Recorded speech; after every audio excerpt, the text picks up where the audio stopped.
हम भी दरिया हैं, हमें अपना हुनर मालूम है, जिस तरफ भी चल देंगे उस तरफ रास्ता बन जाएगा। बशीर बद्र जी की ये लाइनें आज हमारे इस जो इंटरव्यू होना है उस पे ये सूट करती हैं गुलशन सर को। सर, चैनल पे बहुत बहुत स्वागत है आपका। Thank you Manoj. सर, जैसे आपने सर का मैं परिचय आप लोगों को बता दूं कि सर बीपीएससी 2018 में इनका सर का रैंक 174 था। बीपीएससी 2019 में सर का रैंक जो है 750 था। और यूपी पीसीएस 2019 में सर का रैंक 2 था और सर को डिप्टी जेलर का पद मिला। तो सर, इन सारी उपलब्धियों के लिए आपको पुनः बधाई। Thank you. सर, सर्वप्रथम क्वेश्चन ये है कि सर आपने मतलब इन सारे इतने सारे एग्जाम को क्रैक करने के पीछे सर क्या उद्देश्य था? लोगों के एक एग्जाम क्रैक नहीं होते और आपके इतने सारे एग्जाम क्रैक। नहीं, मैंने एक्चुअली अपना सिविल सर्विस की तैयारी स्टार्ट करी थी 2014 में। जी। अब मेरा टारगेट था इंडियन पुलिस सर्विस ज्वाइन करना, तो मेरा मोटिवेशन रहा है हमेशा यूनिफॉर्म जॉब। बिल्कुल तो सर। मेरा उसी टारगेट से मैंने अपनी तैयारी स्टार्ट करी। फिर मैंने यूपीएससी के अपने अभी 5 अटेम्प्ट में दे चुका हूँ, जिसमें मैंने 4 बार प्रीलिम्स क्वालिफाई किया और एक बार इंटरव्यू 2018 में मैं अपियर हुआ। जी।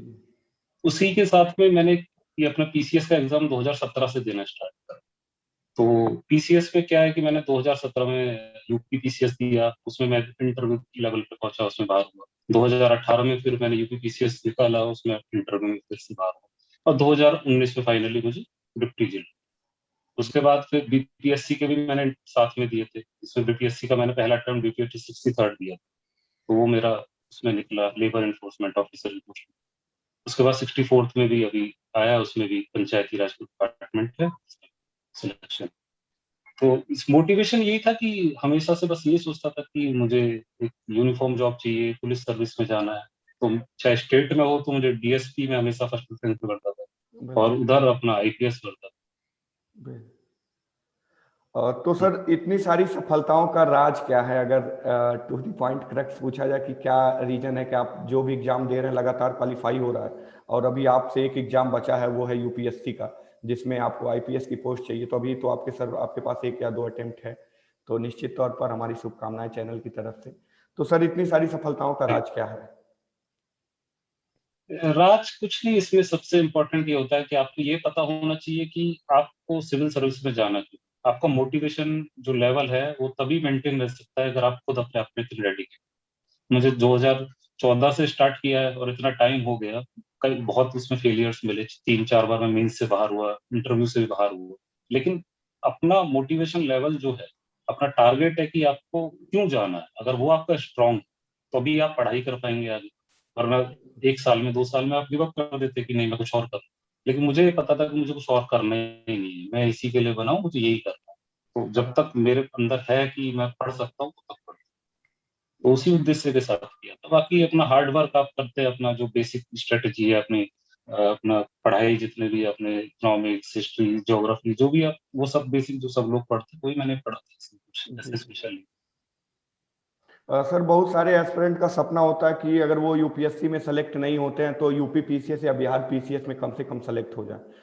तो सर, जैसे वो अगर तैयारी कर रहे हैं तो उनके लिए जैसे किस तरह से वो अपनी रणनीति बनाए कि इसमें वो सफल हो जाए, क्योंकि बहुत सारे बच्चों का तो सीधा उद्देश्य होता है कि वो यूपी पीसीएस केवल क्वालिफाई करे और उनका टारगेट यूपीएससी नहीं होता। आप तो हाँ, यूपीएससी को लेके चल रहे हैं और यूपीएससी के फ्लो में ये सारे एग्जाम आप क्रैक कर रहे हैं। तो सर, उनके लिए क्या इसमें रणनीति क्या होता है, आपको लग रही है? नहीं इसमें क्या है कि आपको पहले, जैसे आप तो यूपी पीसीएस का सिलेबस यूपीएससी का सेम ही हो, तो आपको जी। वही सब्जेक्ट पढ़ना है, वही आपको चीजें पढ़ना है। तो आपको अपना स्टार्ट करना है, आपको सिलेबस उठाना है अपना, उसमें देखना है हर टॉपिक के बारे में आपको नॉलेज होनी चाहिए। उसके लिए आप अपने नोट्स प्रिपेयर कीजिए। सबसे इम्पोर्टेंट है रामबाण, आप नोट्स आपके जो अपने बनाए हुए हों, किसी से लेना नहीं, उनको अपन खुद तैयार करना। जिनको लगता है कि उनकी तैयारी नहीं है, उनको खुद पढ़ के समझ नहीं आया, वो लोग कोचिंग की हेल्प ले सकते हैं। क्योंकि मेरा भी इंजीनियरिंग बैकग्राउंड था, तो मुझे हिस्ट्री ज्योग्राफी इन सबसे ज्यादा टच नहीं था, तो मैंने कोचिंग वगैरह स्टार्ट की, तो मेरा बेसिक थोड़ा बहुत मुझे समझ आया। जी। उसके बाद आपको अपना प्रीलिम्स में, उसके लिए जैसे मेरी स्ट्रेटेजी थी कि मैंने बहुत सारे टेस्ट सीरीज सॉल्व किए। तो मेरा टारगेट रहता था कि 1 साल में कम से कम 10,000 क्वेश्चन सॉल्व कर। तो वो आप 10,000। अलग अलग टेस्ट सीरीज, जी। हाँ मुझे 30 टेस्ट सीरीज में करता था, तो 40-40 पेपर होते हैं, हम्म। अराउंड 8,000 10,000 में कर लेता। तो उससे करने से फिर आपका प्रीलिम्स नहीं रुकता। तो मैंने जितने भी अपने अटेम्प्ट दिए हैं, एक बार को छोड़ के मेरा हमेशा हर पीसीएस में सब में प्रीलिम्स ही। तो प्रीलिम्स के लिए जो मेरे मेरे लिए काम यही किया कि पढ़ाई तो ठीक है, हिस्ट्री ज्योग्राफी की आपने सारी अपनी स्टैंडर्ड बुक्स अपनी खत्म कर ली, उसके बाद आप टेस्ट सीरीज जो है उसको रिवीजन भी करना है, ये नहीं कि करके फेंक दिए। तो नहीं हो पाए 2 कीजिए, 1 ही कीजिए, लेकिन उसको 2 बार रिवीजन कीजिए और सोर्स को लिमिट रखना है। एक बुक खत्म, अगर आप हिस्ट्री में स्पेक्ट्रम पढ़ रहे हो तो स्पेक्ट्रम को 2 बार, ऐसा नहीं कि स्पेक्ट्रम पढ़ी और दूसरी 3 किताबें पढ़ी, जब तक आपकी वो खत्म नहीं हो जाए तब तक दूसरी किताब। अच्छा तो जी, सोर्स बिल्कुल। को लिमिट करना, नोट्स बनाना, और अपना न्यूज़पेपर जो आपका है वो तो आपका साथी है, उसको आपको करना है। सुबह अपना स्टार्ट करना है न्यूज़पेपर। और टाइम मैनेजमेंट सबसे इम्पोर्टेंट है, अपना टाइम वेस्ट नहीं करना। सिविल सर्विस में एंटर करें तो आपको मैक्सिमम टाइम देना है, आपको डिस्ट्रैक्शन में नहीं जाना है किसी चीज को, चाहे वो कोई रिलेशनशिप हो, चाहे वो दोस्तों का, मतलब रिलेटिव्स का, बिल्कुल कहीं से भी बिल्कुल। कुछ भी हो। तो उस किसी नई रिलेशनशिप में, किसी नए, इतने भी डिस्ट्रैक्शन, आपको अपने रिलेटिव्स को भी नहीं बताना है कि आप तैयार हैं। अगर वन आपके ऊपर एक सोशल प्रेशर और डिसिप्लिन, आपको जितना टाइम है, किसी को 2 साल देना है, किसी को 1 साल देना है, तो जितना भी दें उसमें कोई डिस्ट्रैक्शन नहीं होनी चाहिए, चाहे सोशल मीडिया हो कुछ। और अपना कॉन्फिडेंस हाई रखिए, कभी ना कभी तो हो ही जाए। बिल्कुल।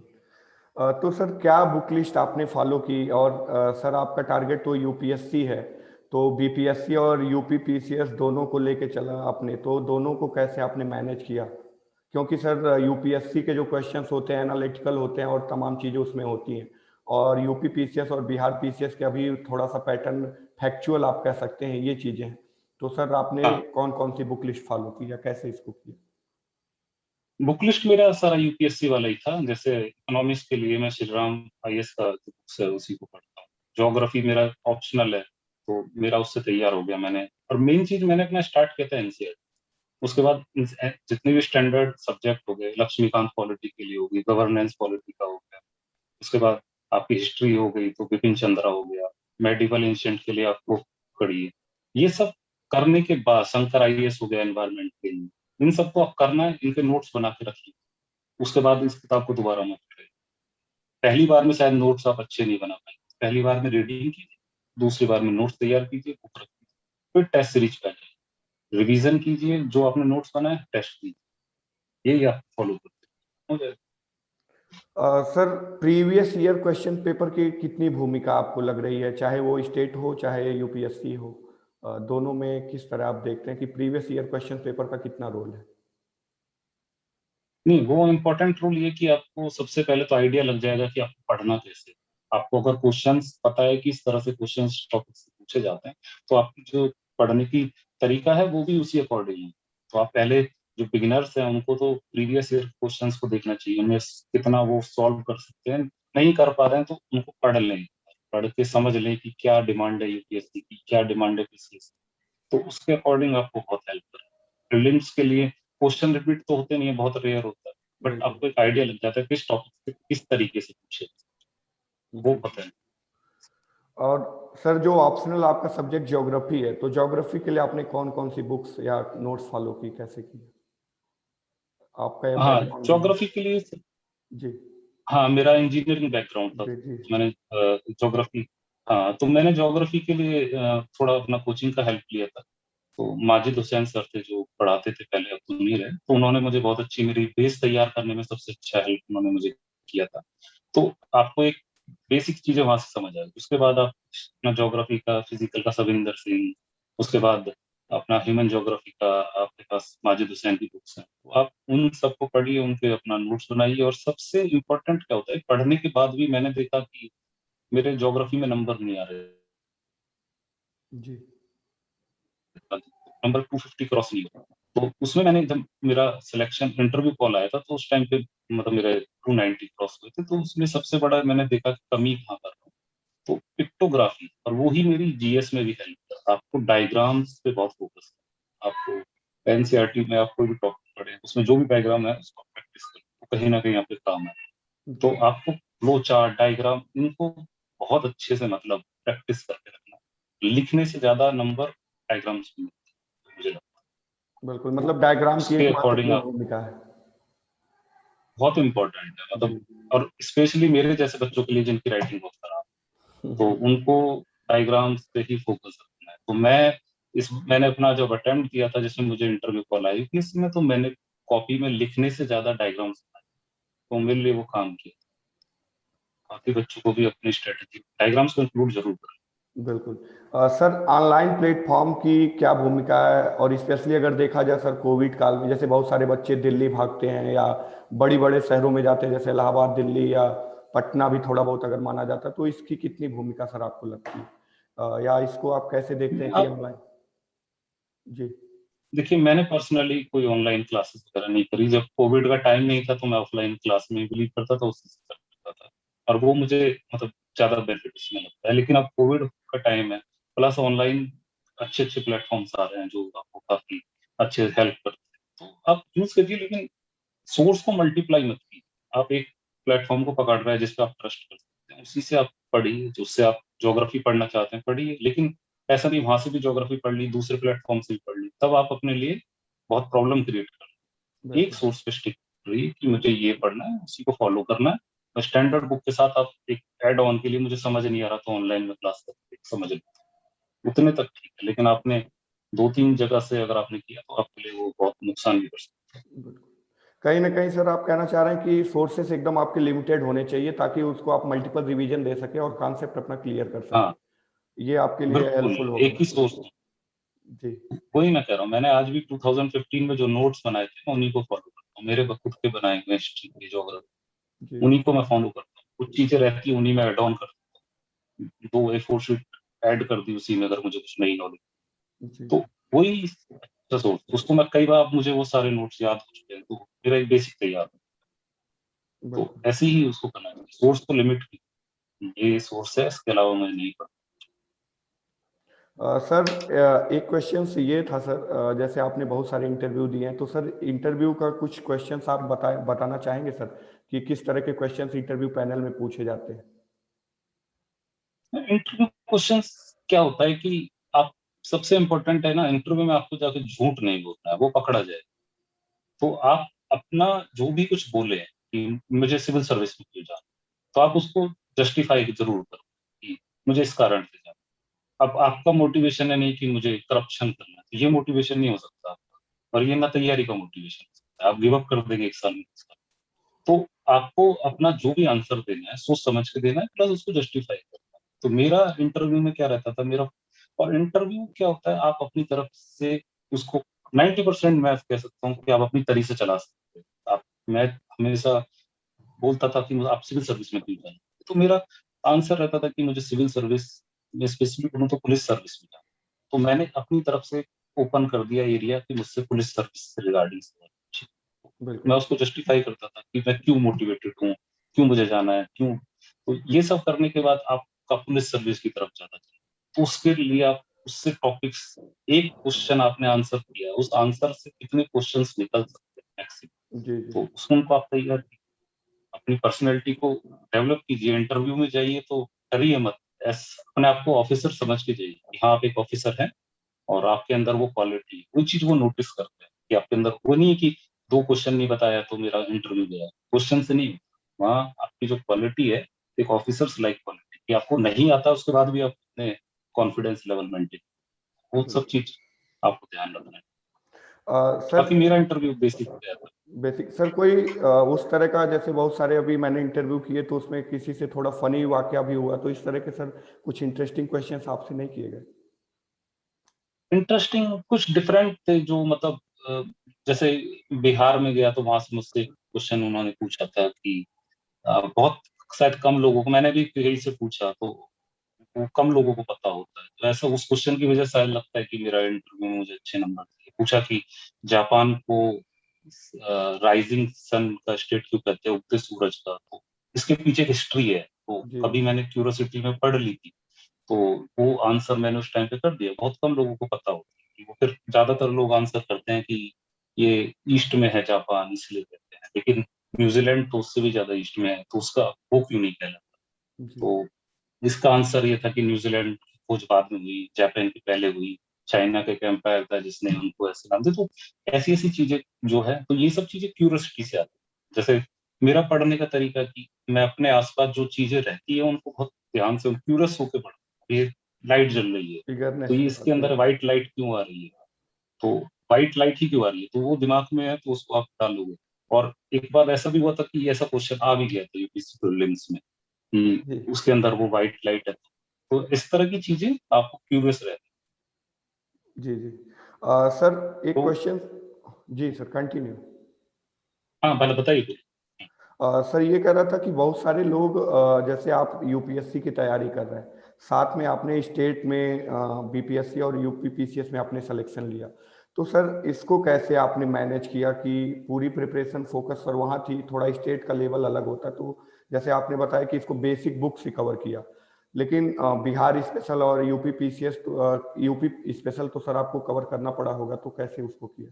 हाँ, उसके लिए क्या था कि मैक्सिमम सिलेबस मैच करता है, थोड़ा थोड़ा जो अलग रहता है उसके लिए आपको एक महीना मैंने जो देता था अपना प्रीलिम्स के टाइम पे, स्टेट प्रीलिम्स तो 15 दिन पहले स्टार्ट करता था, यूपी स्पेशल पढ़ लिया, उसकी जो किताब मार्केट में आती कोई भी उठा ली, वो पढ़ लिया।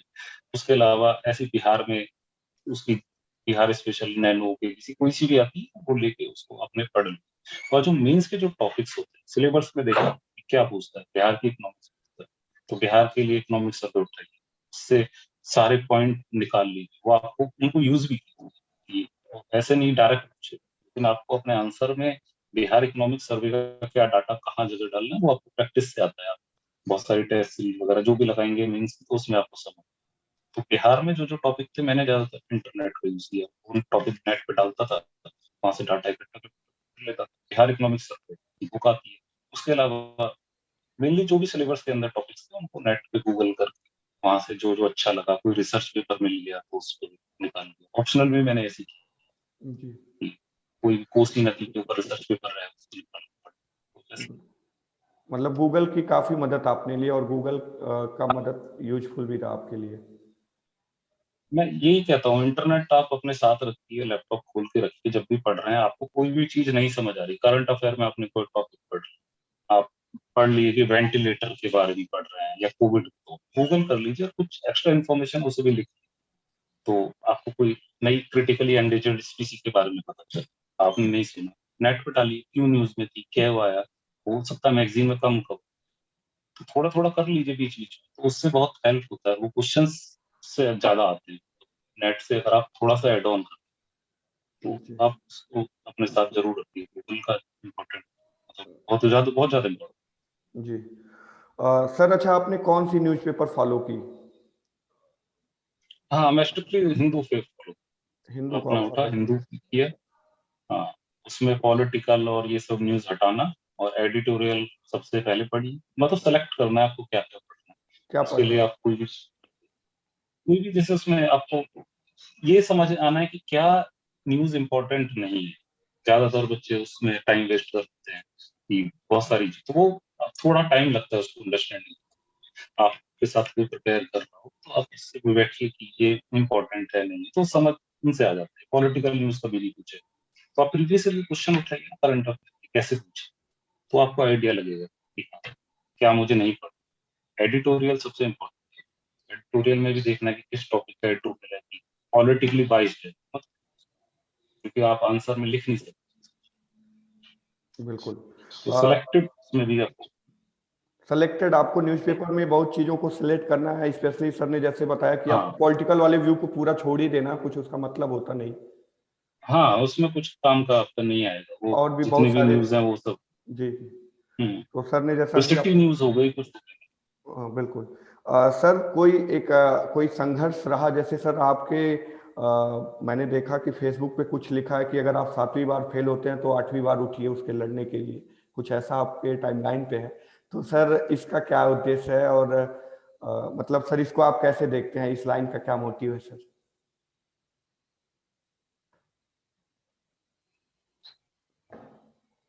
हेलो। हाँ सर आ रही है, आवाज आ रही है सर। हाँ हाँ, आप बोलिए। सर जैसे आपके टाइमलाइन पे फेसबुक पे लिखा है कि अगर आप 7 बार फेल होते हैं तो उठिए 8वीं बार के लिए तैयार होइए, तो इसका क्या मोटिवेशन है सर इस टाइमलाइन का?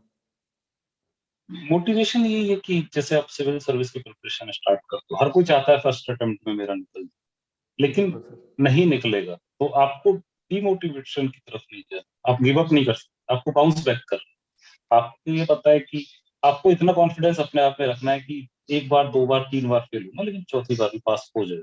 तो वो पॉजिटिव होप आप अपने अंदर रखें। और जो नेगेटिव जो इमोशंस आते हैं, आपको रोना आ रहा है, एक दिन रोइए, अगला दिन मत खराब कीजिए। मेरा रिजल्ट आता था, मुझे होता था कि नहीं हुआ, मीन्स नहीं हुआ, 3 बार इंटरव्यू में 3 बार बाहर निकल गया। मैं 6 इंटरव्यू दे चुका हूँ, तो 3 में सक्सेस हुई, 3 में फेल हुई। तो उस टाइम पे लगता है, लेकिन गिव अप करके सब खत्म हो जाएगा, इतना याद रखो।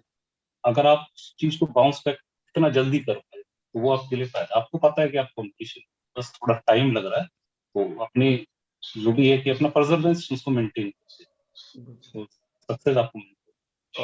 सर जो आपको, एस्पिरेंट्स, मुझे लगता है कि सिविल सर्विस करके बहुत लोग नहीं सक्सेसफुल हो पाते, लेकिन एक पॉजिटिव चीज इससे ये है कि आपकी जो पर्सनैलिटी है ना, उसको बहुत अच्छा डेवलपमेंट, मतलब आपको हेल्प करता है सिविल सर्विस।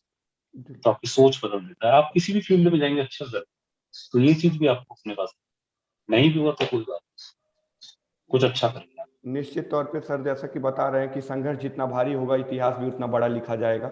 सर के कहने का यही अर्थ है। सर जो एस्पिरेंट सिविल की तैयारी कर रहे हैं सर, उनके लिए आप क्या कहना चाहेंगे? जैसे सर आपने अपना मोटिवेशन लगातार असफलताओं और सफलताओं के बीच में अपने मोटिवेशन को बनाए रखा, तो सर इसमें जैसे कि 2 पॉइंट है। हाँ, एक, एस्पिरेंट को आप क्या कहना चाहेंगे और अपना मोटिवेशन कैसे आपने बनाए रखा खुद?